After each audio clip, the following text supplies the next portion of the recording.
Revanth Reddy sir గారికి నమస్కారం. మీరు ఫ్రీ బస్సు పెట్టి ఆడుల రాజ్యం తెచ్చినారు. మేము ఓటే లేదా, వాళ్ళే వేసినారా? మేము టికెట్ తీసుకున్నామో మేము నిలబడాలా, వాళ్ళ ఆధార్ కార్డు చూపెట్టుకొని కూకోవాలన్నా? 4,000 పింఛన్ ఇస్తాను ముండ్రాలకు, ఇచ్చినావా? తినే రేట్లు అన్నీ పెరిగిపోతున్నాయి, తగ్గించవచ్చు కదా.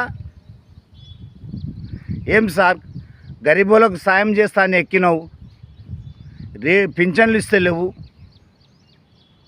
తినే రేట్లు పెరిగిపోతున్నాయి, గరీబులు మెట్ల బతకాలా సార్?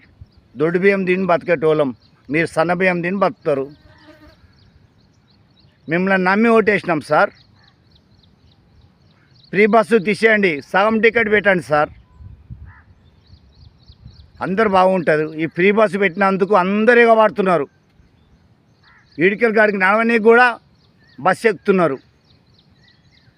దయచేసి మా మాట వినండి సార్, పేదవాళ్ళ మాట వినండి, పేదవాళ్ళకు సాయం చేయండి. మళ్ళీ నెక్స్ట్ కూడా మళ్ళీ మీరే గెలుస్తారు మాకు సాయం చేస్తే. గరీబ్ వాళ్ళకు సార్ తినే రేట్లు తగ్గాను సార్. 4,000 పింఛన్ ఇస్తున్నారు ముండ్రాలకు, కుంటోళ్ళకు, గుడ్డోళ్ళకు సాయం చేయండి సార్. హాస్పిటల్లో మంచి బలమైన టాబ్లెట్లు ఇవ్వండి సార్. ప్రైవేట్లలో పోవాలంటే డబ్బులు ఎక్కువ అవుతున్నాయి సార్. మా బాధ అర్థం చేసుకో సార్. దొడ్డు బియ్యం కూడా మంచి ఇవ్వండి సార్. లేదా దొడ్డు బియ్యం అంతా అమ్ముకొని తింటున్నారు అందరూ. సన్న బియ్యం అంతే సార్, సన్న బియ్యం ఇస్తే ఇంకా బాగుంటుంది సార్, యాడ్ చేసుకుంటాం కదా. దొడ్డు బియ్యం మీరు ఇచ్చి కూడా వేస్ట్, అమ్ముకుంటున్నారు అందరూ. సన్న బియ్యం ఇవ్వండి, మేము యాడ్ చేసుకుంటాం.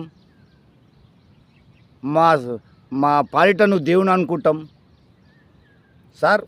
మా గరీబుల బాధ అర్థం చేసుకోండి సార్.